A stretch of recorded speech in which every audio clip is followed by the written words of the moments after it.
Welcome back. Tonight we have a different kind of class. Our title for tonight is A Century Ago.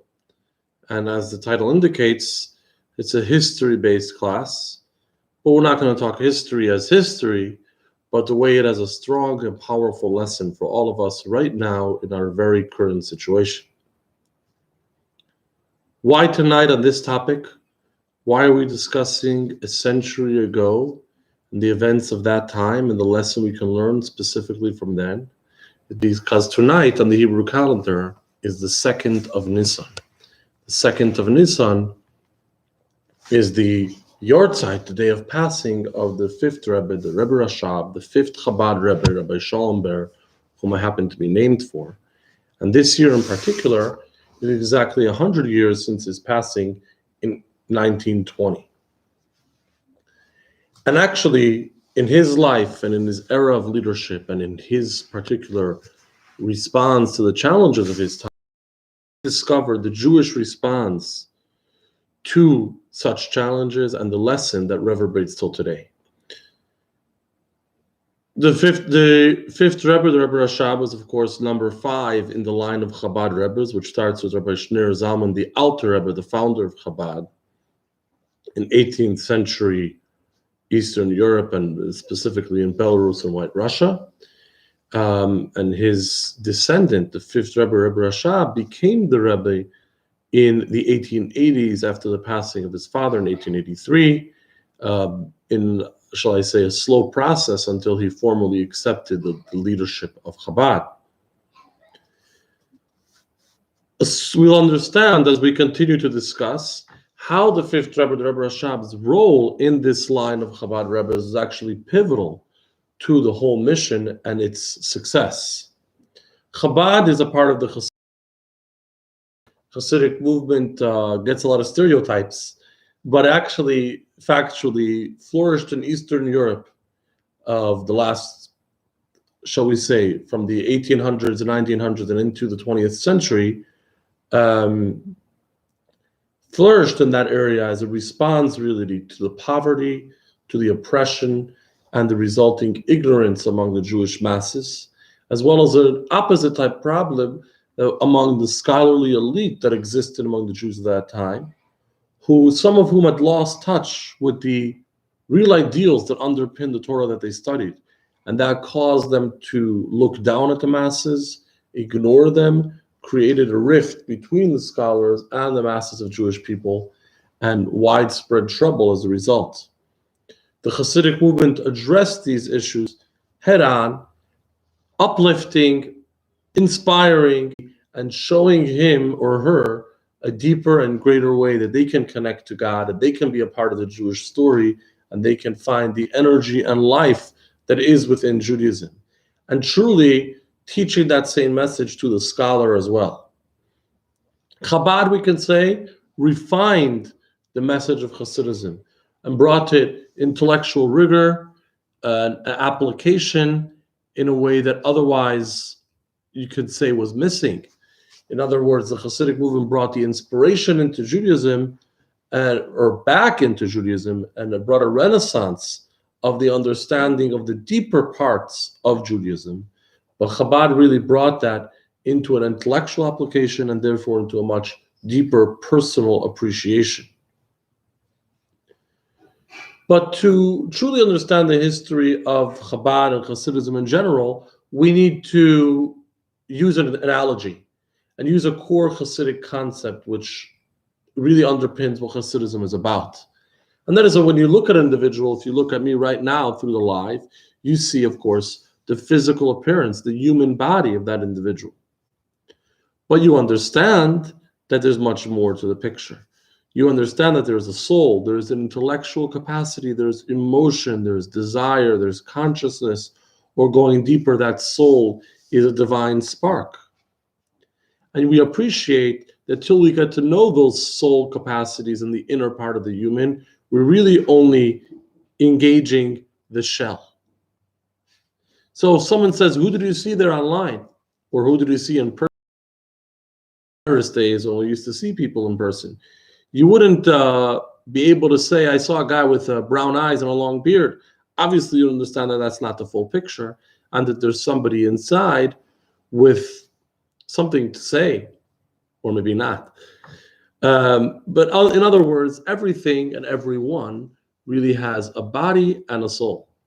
And that body and soul exist in the Torah as well. If we look at the Torah just as its body, we look at the body of the Torah, at the facts of the Torah, at the stories, at the laws, and fail to appreciate that there's something deeper behind them, well, we're also missing something very important. We might be fulfilling the laws, we might be studying the history and the stories within the Torah, but we'd be lacking the wealth, the inner meaning, the depth, the soul that's inside. And this is really the right time for a commercial break to promote our next course, starting in May, when hopefully we'll be able to hold a course. Otherwise, we'll have to do that online. But we're hoping for better progress.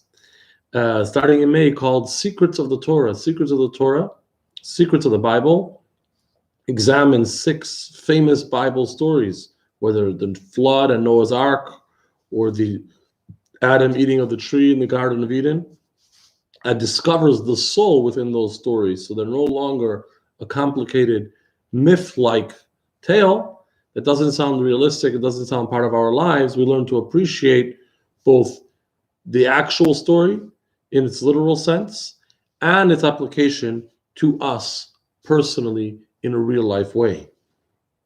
Of course, we always have to remember that there's the body and the soul, and neither can negate the other. When we discuss the secrets of the Torah, we discuss the deeper part of the Torah, we don't want to forget that there is a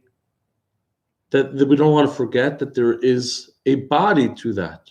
We don't want to get carried away with the meaning or depth behind a particular mitzvah, behind the story the Torah recounts, and forget about the literal application. At the same time, if we only focus on the literal application of the law or of the ritual and fail to appreciate its soul, we're really missing the true depth of what's there. The same really applies, using the same analogy, we can talk about the Hasidic movement itself. The Hasidic movement in and of itself, we might look at as a renaissance, as a response to the challenges of that time.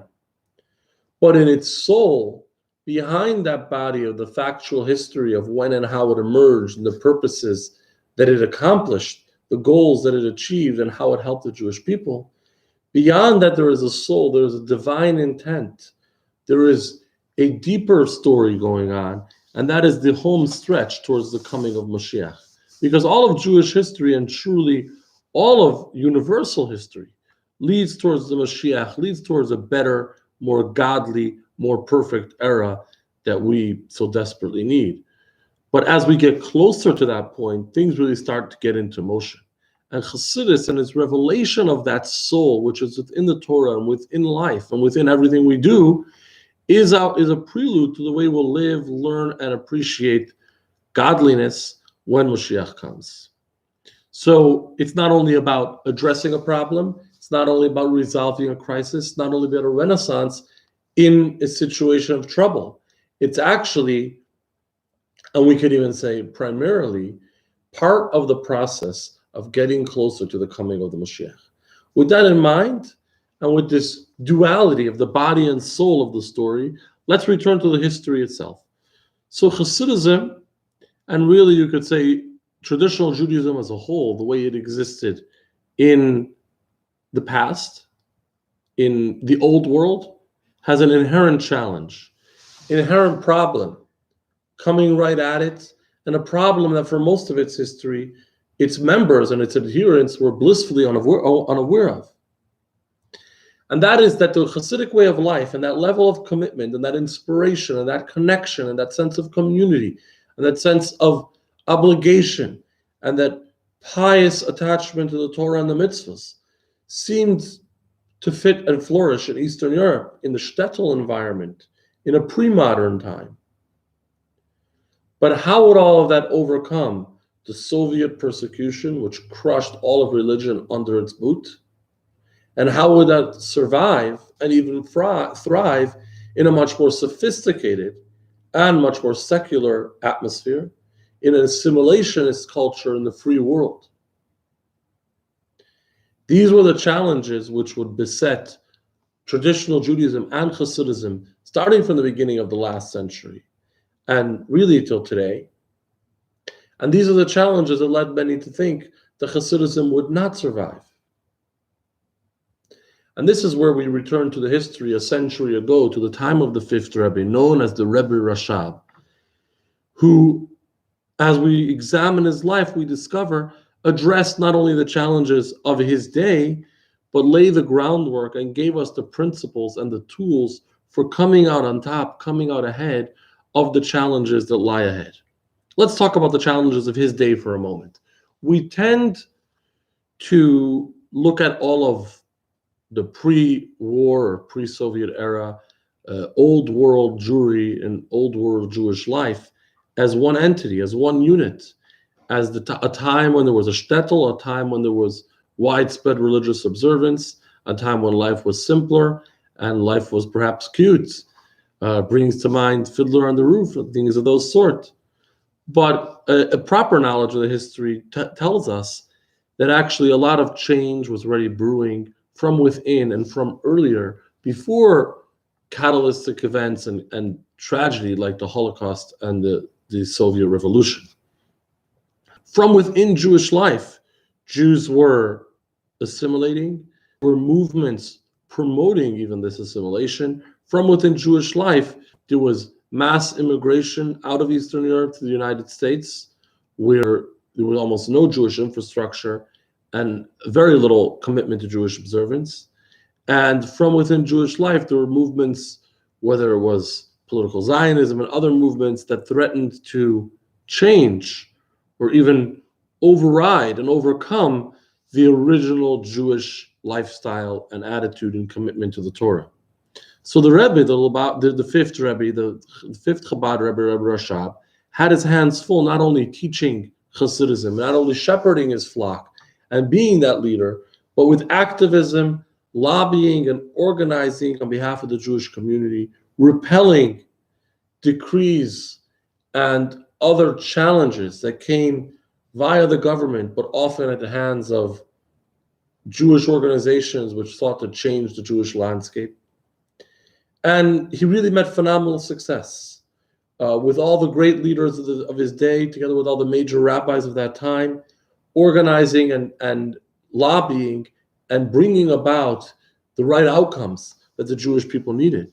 And he ultimately led and inspired hundreds of thousands of Hasidim, disseminated Jewish scholarship far and wide, repelled and revoked or overcame the challenges of numerous such anti-religious decrees, as well as the usual, such as the pogroms and the like, and built and fortified Jewish institutions throughout Eastern Europe. It would seem to us, however, that all these phenomenal accomplishments were destroyed and wiped out by the Russian Revolution and by the Holocaust. So it's a nice story, but what remains of that today? Truth of the matter is that the Rebbe Rashab not only succeeded in his time in standing up to the challenge and leading his people through it, but he laid the foundations and the groundwork and the insight and the principle for what keeps Hasidism and truly traditional Judaism alive and growing to this very day. We could break that down to perhaps 3 points. Number one is outreach. So today Chabad is famous for outreach, for seeking out every Jew throughout the world, for a Seder in Kathmandu, or helping a Jew in a small town in the United States, for reaching out to Jews wherever they are and promoting Jewish life, Jewish teaching, and Jewish connection. In a way that began in the time of the Rebbe Rashab and the fifth Rebbe, who initiated this idea of outreach and sent rabbis from among his followers to far-flung communities such as the Georgian Jewish community and other Asian Jewish communities that lacked infrastructure, lacked teachers, lacked guidance and direction. And you might say that that was one of his enduring accomplishments. This outreach type revolution, which today has exploded in the unbelievable magnitude of Chabad Hasidic outreach. But really, this draws and is built on and survives because of and is inspired by his other two interconnected innovations. One of these you might call Maimonides. Now, what does that mean, Maimonides? It's a nickname or a term by which Hasidim would describe this fifth Rebbe, the Rebbe Rashab, as the Maimonides of Hasidic teaching. Maimonides of Hasidic teaching meant that similar to Maimonides, the Rambam, who had codified all of Jewish law in a systematic and very clear and accessible manner, the fifth Rebbe, in his monumental series of discourses, addressed all the major concepts of Hasidic thought in a very organized, very clear, very understandable fashion, truly becoming the staple for Hasidic learning in Hasidic philosophy to this very day. But that wasn't only the way he taught, but he also innovated and created a yeshiva for higher Jewish learning, which was the first of its kind, where the study of Torah and the study of Judaism encompassed not only study of the law and not only study of the Bible itself, but appreciation for Kabbalah, for Jewish mysticism, and Hasidic philosophy. In other words, a true study of the soul of the Torah. The Rebbe Rashab, fifth Rebbe, realized that it wasn't enough for the students to study the law and to study the Torah at its surface, but to truly appreciate, connect, and absorb the Torah that they learned, and to be committed to it and committed to the ideals of the Jewish people. They needed to dedicate time and effort and application to the soul of the Torah, to the Hasidic thought that underlies everything that the Torah teaches. Is perhaps best expressed by an anecdote that I once heard and haven't been able to verify. That the fifth Rebbe, Rebbe Rashab, was asked, what is the great accomplishment of the yeshiva that he founded? His yeshiva, which was different than all the others, and to which he put so much effort. What is his true accomplishment? And he said, for that, we would have to wait some 20, 30 years. Of course, 20, 30 years later meant in the time of the most bitter of the communist persecutions, when Jewish life was all but destroyed. And any type of Jewish teaching or activism would wind someone up in the gulag or worse. Two of my own great-grandparents suffered through that and didn't make it. Many other Hasidim met the same fate. But on a happier note, these students, these graduates of the Chabad Yeshiva that the fifth Rebbe had innovated, stood tall and proud for Jewish life, even in such circumstances, and went underground and continued to promote and develop and teach Judaism and uphold and support and enable Jewish practice, Jewish study, and Jewish connection. Where do they get that strength? Where do they get that commitment? Where do they get that self-sacrifice? They drew it from their appreciation of the soul of the Torah, from that level of commitment that they had learned and absorbed as they studied in the yeshiva that the fifth Rebbe had created. So really these three innovations, the innovation of Jewish outreach and the innovation of the teachings of Hasidism in a systematic fashion, and truly establishing an institution, the forerunner to the Chabad yeshivas and academic institutions to this very day, an institution where Hasidism is studied on that academic level, really laid the foundation. They're really three interconnected ideas. That commitment to Jewish outreach, that commitment to another Jew in any situation, whether under Soviet oppression or in the face of assimilation in the New World, in the free world, is drawn from that appreciation for the deeper soul within the Torah. And this is really the key. This is really the tool that the fifth Rebbe has given us, with which Hasidism and our commitment to Judaism have survived and endured and truly thrive to this very day. Because circumstances will always change. Circumstances will not stay the same. We're all tasting that right now. But the Torah within us, the commitment within us, that can endure. That can endure under in any situation. And the true investment is to invest in and develop that commitment, that dedication, that appreciation for the Torah, because that's what will truly survive. And I couldn't say it better than this little video clip, which I'd like to show.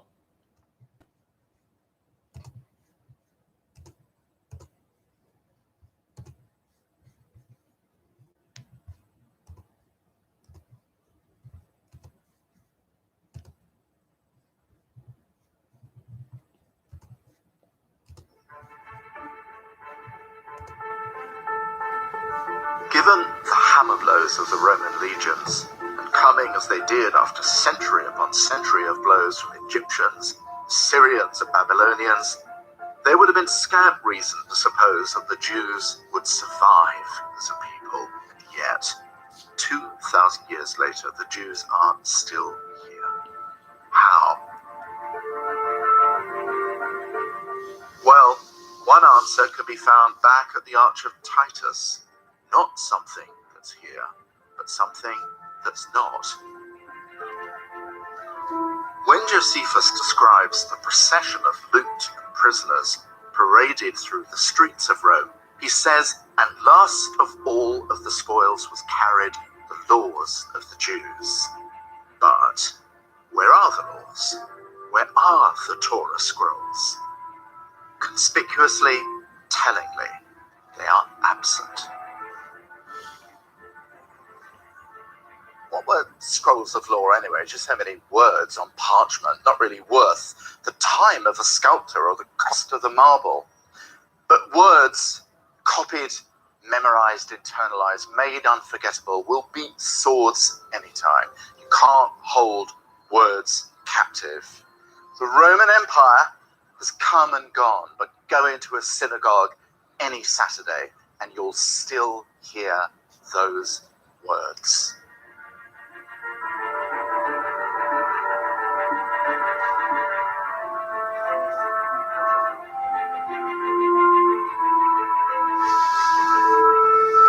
In September 1913, Dr. Sigmund Freud, the godless Jew, was in Rome, and he sent a postcard of the Arch of Titus to a friend. On it he wrote, "Der Jude übersteht's." The Jew survives it.